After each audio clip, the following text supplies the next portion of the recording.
Good morning बच्चों। आज हम नया टॉपिक सीखेंगे। टॉपिक का नाम है ईमेल राइटिंग और ये 5 मार्क्स में पूछा जाता है। बोर्ड के क्वेश्चन पेपर में आपको क्वेश्चन नंबर 62 अगर आप देखेंगे तो वो आपको ईमेल का प्रश्न मिलेगा। इसके अथवा में आपको रिपोर्ट राइटिंग पूछा जाता है। तो पहले इस वीडियो में हम ईमेल राइटिंग सीखेंगे, फिर आगे नेक्स्ट वीडियो में हम रिपोर्ट के बारे में सीखेंगे। ठीक है, तो सबसे पहला प्रश्न दिमाग में आता है कि भाई what is email. What is an email, एक ईमेल होता क्या है। ठीक है, तो ईमेल जो है वो शॉर्ट फॉर्म है इलेक्ट्रॉनिक मेल का। यानी कि ईमेल मीन्स क्या होता है, इलेक्ट्रॉनिक मेल। पहले जैसे हम परंपरागत चिट्ठियाँ लिखते थे, तो अब हम क्या करते हैं, चिट्ठी भेजने के लिए टेक्नोलॉजी का इस्तेमाल करने लग गए हैं। तो टेक्नोलॉजी में हम कंप्यूटर्स वगैरह का इस्तेमाल करके चिट्ठी भेजते हैं, तो उसे हम ईमेल कहते हैं। अगर हमें ईमेल करना है तो हमें कुछ बेसिक चीज़ों की आवश्यकता पड़ेगी। कौन सी बेसिक चीज़ें हैं, what are the basic requirements for writing an email. तो फर्स्ट थिंग है, आपके पास कंप्यूटर होना चाहिए, या तो आपके पास लैपटॉप हो या टैबलेट या स्मार्टफोन हो, तो भी आप ईमेल कर सकते हैं। दूसरी चीज़, आपके पास चाहे कंप्यूटर हो लैपटॉप हो, ईमेल करने के लिए आपको उसमें इंटरनेट कनेक्शन की ज़रूरत पड़ेगी। इंटरनेट या ब्रॉडबैंड कनेक्शन, दोनों में से कोई भी चलेगा। थर्ड चीज़ है, ईमेल करने के लिए ईमेल करने वाले का ईमेल अकाउंट होना बहुत आवश्यक है।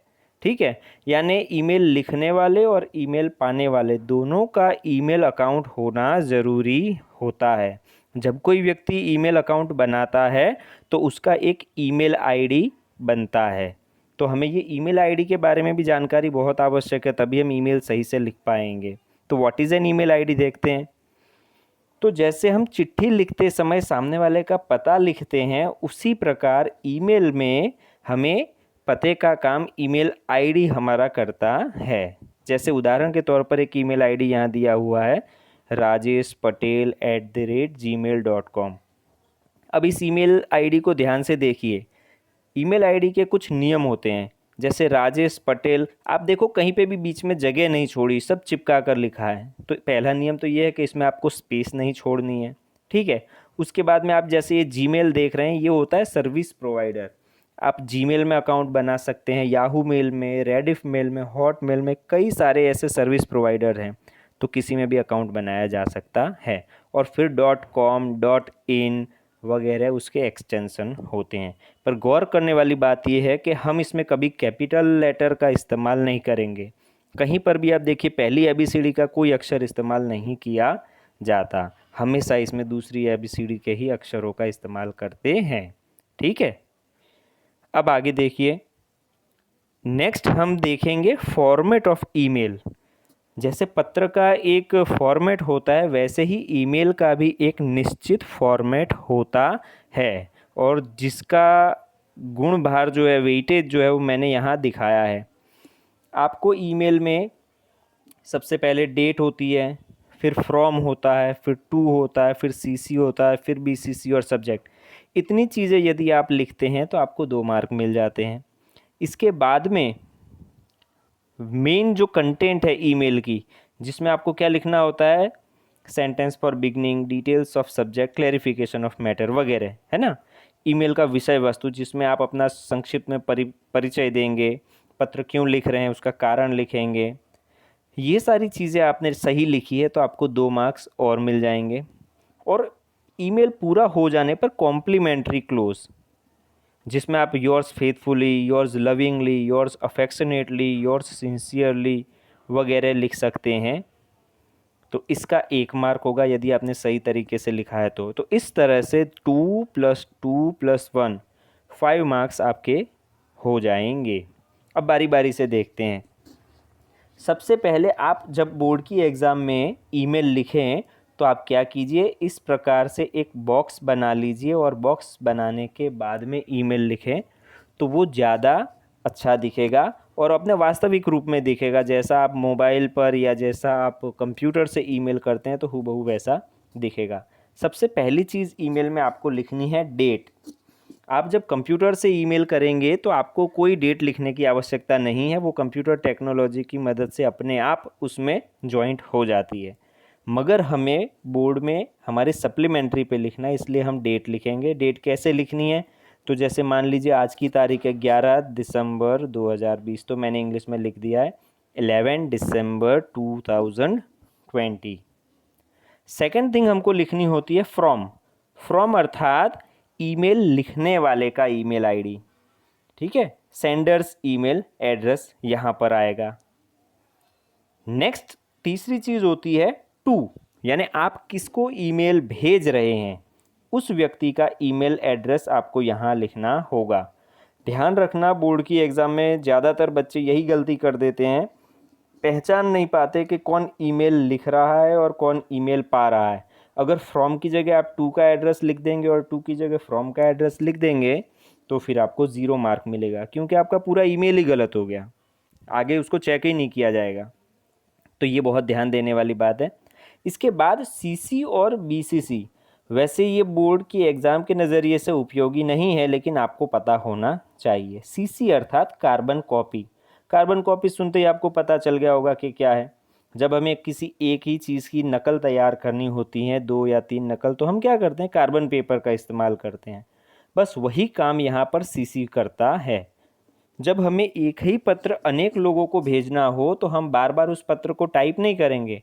हम क्या करेंगे, मान लीजिए हमें 5 लोगों को एक ही पत्र भेजना है, तो हम पहले इंसान का ईमेल आईडी 2 में लिख देंगे, बराबर, और उसके बाद जो बाकी के 4 लोग हैं उनका ईमेल आईडी हम यहाँ सीसी में लिख देंगे, कॉमा लगा लगा कर।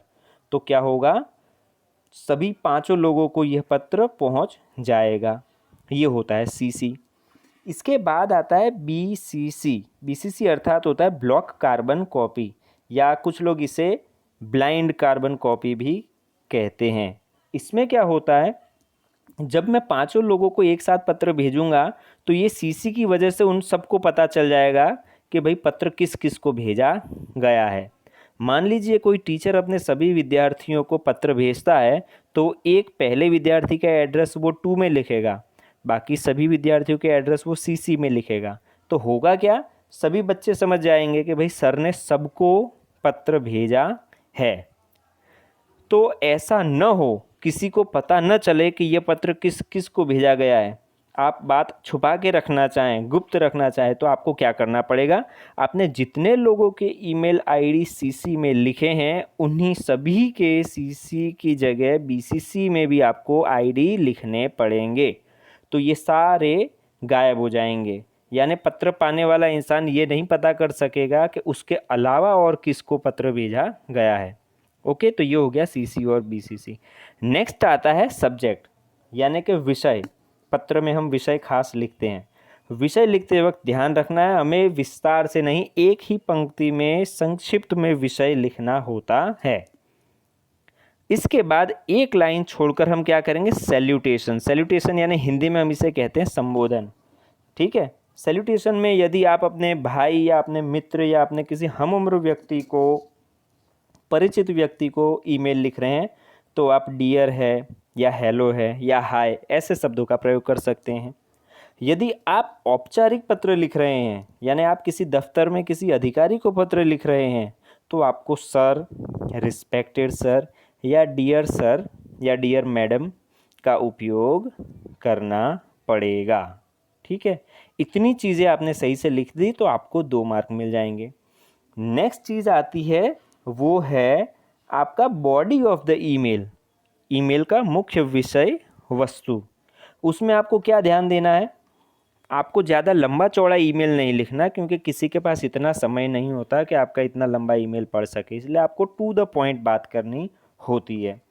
अनावश्यक रूप से बातों को दोहराना नहीं होता है, जो ज़रूरी जानकारी है वही आपको देनी होती है, ठीक है। ये 2 मार्क का होता है, अगर इतना आपने सही लिखा है तो 2 मार्क हैं। और अंत में आपका पत्र पूरा हो जाने पर आप क्या कीजिए, कॉम्प्लीमेंट्री क्लोज कीजिए। कॉम्प्लीमेंट्री क्लोज में आप yours faithfully, yours lovingly, yours affectionately, yours sincerely वगैरह शब्द इस्तेमाल कर सकते हैं। और अंत में सिग्नेचर। अब हाथों से लिखी हुई चिट्ठी हो तो हम पेन से हस्ताक्षर कर सकते हैं, लेकिन जब कंप्यूटर में लिख रहे हैं तो हस्ताक्षर कैसे करेंगे, तो सिग्नेचर के जगह हमें क्या करना होता है, ब्रैकेट में नाम लिख देना होता है, तो इस तरह से आपका ईमेल कंप्लीट होता है। बराबर है। अब कुछ और बातें जो ईमेल के साथ जुड़ी हैं। जब परीक्षा में आपको ईमेल का प्रश्न पूछा जाता है तो आप ध्यान देना कि आपको ईमेल लिखने वाले का ईमेल आईडी, ईमेल पाने वाले का ईमेल आईडी दिया है कि नहीं दिया है। अगर दिया गया हो तो आप अपनी मर्ज़ी से कुछ नहीं लिख सकते, लेकिन अगर नहीं दिया गया तो आप कोई भी काल्पनिक ईमेल आईडी बनाकर उसमें आप लिख सकते हैं। जैसे ही मैं आपको एक एग्जाम्पल ईमेल का बताता हूँ। यहाँ पर एक ईमेल है, क्या लिखा है? Write an email to your friend greeting him Diwali wishes. आपको अपने किसी मित्र को दीपावली की शुभकामना देते हुए ईमेल करना है। अब आप देखिए, इसमें किसी का नाम नहीं दिया गया, यानी ईमेल कौन लिख रहा है, ईमेल कौन पा रहा है, कुछ भी नहीं दिया गया। तो इसमें हम हमारे मन से काल्पनिक नाम सोच सकते हैं। तो सबसे पहली चीज़ जो मैंने आपसे बताया था, डेट आएगी, तो डेट लिख दी। उसके बाद में फ्रॉम, यानी कि कौन ईमेल लिख रहा है, तो फ्रॉम क्या लिखा है? deepakpatel@gmail.com। बराबर है। अब टू, यानी पत्र जिसको लिखा जा रहा है, यानी ईमेल जिसे लिखा जा रहा है तो वो है rajesh.patel@yahoo.com। अब जैसे मैंने कहा था CC और BCC, इस किस्से में, दिवाली ग्रीटिंग के किस्से में, ये हमारे लिए किसी काम का नहीं, तो हम क्या करेंगे? NA, नॉट एप्लीकेबल, N.A करके 2 लीटी कर देंगे। ठीक है, जिससे चेक करने वाले व्यक्ति को पता चले नहीं, बच्चे को पूरा नॉलेज है।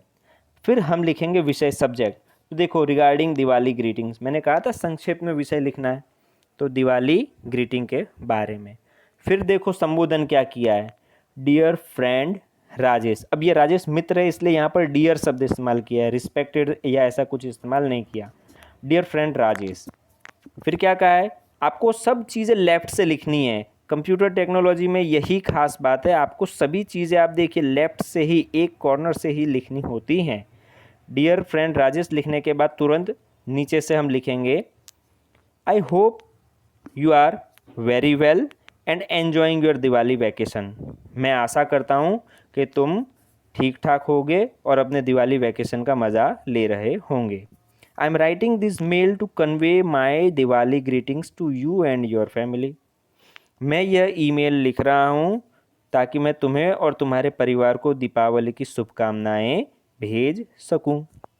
मे your Diwali be full of lights. May your Diwali be full of light, fun, cheer and prosperity. दुआ करता हूँ या कामना करता हूँ कि आपकी दिवाली रोशनी से भरी हो, खुशियों से भरी हो, समृद्धि से भरी हो। Kindly convey my greeting to all your family members too. मेरी शुभकामनाएं आपके परिवार के प्रत्येक सदस्य को भी देना। Wishing you endless prosperity, endless Joy and endless wealth. तुम्हें अनंत समृद्धि, अनंत सुख और अनंत संपत्ति की कामना करता हूँ। योर्स, फिर एक लाइन छोड़ के, योर्स अफेक्शनेटली दीपक पटेल। अब जब मित्र है, मित्रों के बीच में लगाव होता है, तब हम अफेक्शनेटली या योर लविंगली ऐसा शब्द प्रयोग कर सकते हैं। तो ये हो गया एक ईमेल, ये था फॉर्मल ईमेल, ठीक है, सॉरी, ये था इनफॉर्मल ईमेल, अनौपचारिक पत्र। एक और एग्जाम्पल देखते हैं। Write an email to your younger brother sending him best wishes for his HSC board examination. अपने छोटे भाई को HSC बोर्ड की एग्जामिनेशन की शुभकामना देते हुए ईमेल लिखिए।